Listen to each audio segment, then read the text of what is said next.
नमस्कार दोस्तों, मैं डॉक्टर ए के सिंह और आप देख रहे हैं लीगल एक्सप्रेस। आज के इस वीडियो में हम लोग बात करेंगे एआईबी के 15वें संस्करण से लेकर 17वें संस्करण तक professional ethics and cases of professional misconduct under BCI rules से क्या क्या क्वेश्चंस पूछे गए हैं, उन क्वेश्चंस को हम लोग डिस्कस करेंगे।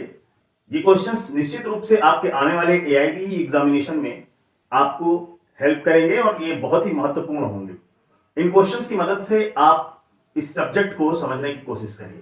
तो आइए शुरू करते हैं वीडियो को।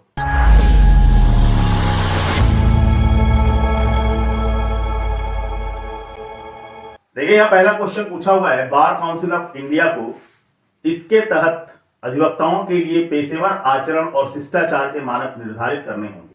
मतलब सेक्शन के बारे में पूछा हुआ है, the bar council of India has to lay down the standard of professional conduct and etiquette for the advocates under which section? Section 3 of Advocate Act 1961, Section 7 1B of Advocate Act 1961, Section 17 of Advocate Act 1961 और Section 18 of Advocate Act 1961। तो एक चीज इन question से देखिए, बहुत सारी चीजें हैं जो आपकी तैयार होती चली जाएंगी। जैसे एडवोकेट एक्ट 1961 में आया, ये क्लियर हो गया। आइए आप लोग ये जानते हैं कि ये जो पेशेवर आचरण के बारे में बात कर रही है, प्रोफेशनल कंडक्ट के बारे में, एटिकेट्स के बारे में बात किया गया है, इसके स्टैंडर्ड के बारे में बात किया गया है, ये किस सेक्शन के अंदर आता है। तो आइए इसके सबसे पहले इसकी जस्टिफिकेशन को देखते हैं। तो section 7 in the advocate act 1961 ये function of bar council of India को डिफाइन करता है। इसका जो सेक्शन 7 का 1 क्लॉज है, ये function of bar council of India decide करता है। इसका जो बी पार्ट है, to lay down the standard of professional conduct and etiquette of for advocates, ये बताता है। तो इस क्वेश्चन का आंसर तो 7B हो गया। आप नीचे और भी जो है डिटेल्स पढ़ सकते हैं। जैसे सेक्शन 7 का क्लॉज 1 का सी क्या कहता है, to lay down the procedure to be followed by its disciplinary committee and disciplinary committee of each state bar council. D क्या कहता है, to safeguard the rights, privilege and interest of advocate. E क्या कहता है, to promote and support law reform. तो इसी तरह से और भी बहुत सारे क्लॉज दिए गए हैं जिनको आप जाकर बुक से भी देख सकते हो। तो यहां पर जो एटिकेट्स और कंडक्ट के बारे में जो बात की गई है, वो हमारे सेक्शन 7 के 1B क्लॉज में दिखाया गया है। नेक्स्ट क्वेश्चन, अधिवक्ता अधिनियम 1961 की धारा 49 के तहत बार काउंसिल ऑफ इंडिया को नियम बनाने की शक्ति प्राप्त है। तो यहां में पूछा है कि एक तरह से अगर सेक्शन 49 के बारे में बात करें, एडवोकेट एक्ट 1961 के, तो बार काउंसिल के पास क्या क्या पावर है। ए में qualification for membership of a bar council and disqualification of such membership. Option B दिया हुआ है, द क्लास और category of person entitled to be enrolled as advocate, the standard of legal education to be observed by universities in India and the inspection of universities for the purpose, all of the above। तो आइए इसकी justification को देखते हैं कि 49 section 49 कहता क्या है। तो ये देखिए काफी बड़ा है सेक्शन 49 और सेक्शन 49 में बहुत सारे क्लॉजेस दिए हुए हैं। तो power of central government to make rules, तो पहला देखिए इसमें दिया हुआ है, the central government may be notification in the official gazette make rules for the carrying out the purpose of this act including rules with respect to any matter for which the bar council of India of a state bar council और a state bar council has power to make rules. दूसरा इसमें दिया हुआ है, in particular and without prejudice to the generally of the foregoing power such rules may provide for। किस किस चीजों के लिए रूल प्रोवाइड किए गए हैं, qualification for membership of a bar council and disqualification for such membership, the manner in which the bar council of India may exercise supervision and control over the state bar council and the manner in which the direction issued or order may be made by the bar council of India may be enforced, the class or category of person entitled to be enrolled as an advocate under this act, the category of person who may be exempted from the undergoing a course of training or passing। तो इसी तरह से आप देखिए नीचे तक दिया हुआ है। हमारे इस क्वेश्चन में ये सारे जितने भी 3 ऑप्शन दिए गए हैं वो सब इंक्लूड होते हैं सेक्शन 49 के अंतर्गत। तो इसका जो सही आंसर होगा वो होगा ऑल ऑफ द अबव। तो सारे ऑप्शंस हमारे यहां पर सही है। आप पीछे जाके फिर से देख लीजिएगा क्योंकि जस्टिफिकेशन इतना बड़ा हो गया है कि मैं क्वेश्चन को और उसके सारे ऑप्शन को दिखा नहीं पा रहा हूं। Question number 3, according to justice Abbott Parry what are the 7 lamps of advocacy. तो यहाँ पूछ रहा है कि न्यायमूर्ति एबोट पैडी के अनुसार वकालत के 7 दीपक क्या होते हैं। तो ये बड़ा ही फिक्स क्वेश्चन है और इसमें आप देखेंगे कि इन्होंने एबोट पैडी ने कहा a good advocate should possess some essential qualities and equipments. Justice Abbott Perry qualifies the following qualities as a 7 lamp of advocacy. They are honesty, courage, industry, wit, eloquence, judgment and fellowship.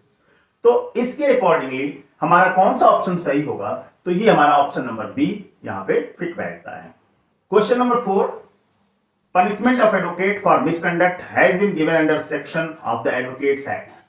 तो किस act में, इस act के किस section में advocate को misconduct के लिए पनिशमेंट की व्यवस्था की गई है, उसके बारे में बात करेंगे। तो देखिए इसके जस्टिफिकेशन को समझते हैं। Section 49 of the Advocate Act 1961 gives the Bar Council of India the power to formulate such standard of professional conduct as it may be deemed fit. तो सेक्शन 49 के तहत तो ये बताया गया है कि क्या क्या स्टैंडर्ड ऑफ प्रोफेशनल कंडक्ट होने चाहिए, और section 35 of advocate act 1961 explicates the punishment that an advocate shall be given in case of professional और अदर टाइप ऑफ मिसकंडक्ट। तो सेक्शन 35 आपका ये बताता है कि किसी भी मिसकंडक्ट के लिए क्या पनिशमेंट एक एडवोकेट को देना चाहिए, तो उसके बारे में डील सेक्शन 35 करता है। तो इसका सही आंसर होगा 35। नेक्स्ट क्वेश्चन है the maximum limit of the member of the state bar council. किसी भी राज्य के बार काउंसिल में सदस्यों की अधिकतम सीमा कितनी हो सकती है, तो इसको जस्टिफिकेशन के द्वारा समझते हैं। An advocate general of state shall be ex officio member of that state bar council. तो एक एडवोकेट जनरल होता है। There shall be 15 members in the state bar council if the electorate does not exceed 5000। अगर electorate 5000 से ऊपर का नहीं होगा तो वहां पे स्टेट बार काउंसिल के मेंबर की संख्या 15 होगी। It becomes 20 if the electorate range between the 5000 to 10000।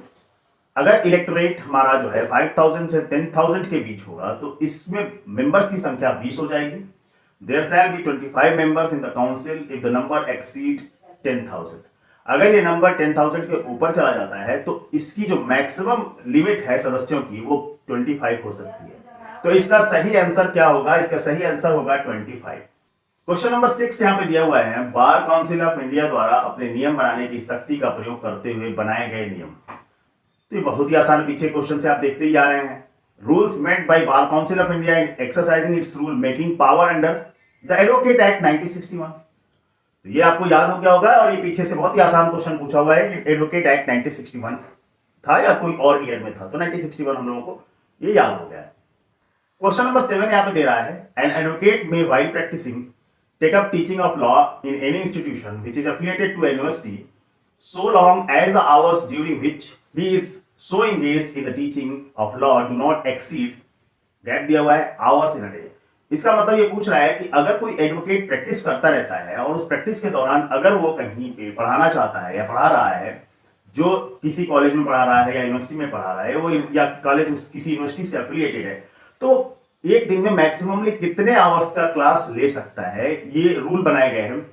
तो इसमें ये है 3 आवर्स, तो मैक्सिमम 3 आवर्स एक दिन में क्लास ले सकता है। देखिए पहले रूलिंग इस तरह थी कि जो लोग एडवोकेट प्रैक्टिस कर रहे हैं वो कोई और काम नहीं कर सकते हैं, नहीं जुड़ सकते हैं, लेकिन इसमें अमेंडमेंट के बाद एडवोकेट अपनी जो है वेबसाइट बना सकता है, अपने नाम को डिस्प्ले कर सकता है, जहां पे वर्किंग है उसको डिस्प्ले कर सकता है। साथ ही वो कहीं अगर टीचिंग करना चाहता है तो टीचिंग भी कर सकता है। तो ऐसे बहुत सारे अमेंडमेंट हुए हैं। तो इसका जो मैक्सिमम ड्यूरेशन है वो 3 आवर्स का है कि वो एक दिन में 3 घंटे पढ़ा सकता है। तो इसका सही आंसर होगा option number C. Question number 8, in which of the following landmark case the advocate was held guilty in the professional misconduct as he had caused in the court order। अब यहां पे देखिए ये पूछा गया है कि इनमें से कौन सा केस लॉ है जो बताता है कि किस ऐतिहासिक मामले में वकील को पेशेवर कदाचार में दोषी ठहराया गया क्योंकि उसने अदालत के आदेश में जालसाजी की थी। तो बड़ा ही इंपॉर्टेंट केस लॉ है प्रताप नारायण वर्सेस वाईपी रहेजा। और इस केस में क्या हुआ था कि इस केस में श्री प्रताप नारायण ने एक कंप्लेंट फाइल की थी before Delhi bar council against YP Raheja जो कि एडवोकेट थे। और उस एडवोकेट ने क्या किया था कि उनको एक फर्जी फ्रॉड जो है एक स्टे ऑर्डर प्रोवाइड किया था कि ये स्टे ऑर्डर आपको मिला है, जबकि ऐसा कोई स्टे ऑर्डर हाई कोर्ट से या सुप्रीम कोर्ट से नहीं मिला था। तो उसके अगेंस्ट में जो है क्लाइंट ने उनके ऊपर एक केस फाइल किया था, जो बहुत इंपॉर्टेंट केस है, केस लॉ है। तो इस क्वेश्चन का सही आंसर होगा प्रताप नारायण वर्सेस वाईपी रहेजा। देखिए क्वेश्चन नंबर 9 क्या कह रहा है, if any advocate is aggrieved by an order of disciplinary committee of State Bar Council made under section 35 of the Advocate Act or Advocate General of State may prefer an appeal to the Bar Council of India within how much days of the date of communication of order। तो अगर कोई disciplinary committee ने कोई order pass कर दिया तो उसके पास उसके अगेंस्ट में अपील करने की शक्ति है, तो अपील वो ऊपर जाकर बार काउंसिल ऑफ इंडिया में कर सकता है। तो ये ऑर्डर होने के कितने दिन के अंदर कर देना चाहिए ये अपील, तो इसके लिए डेज के बारे में आप पूछ रहा है, तो ये 60 डेज होता है।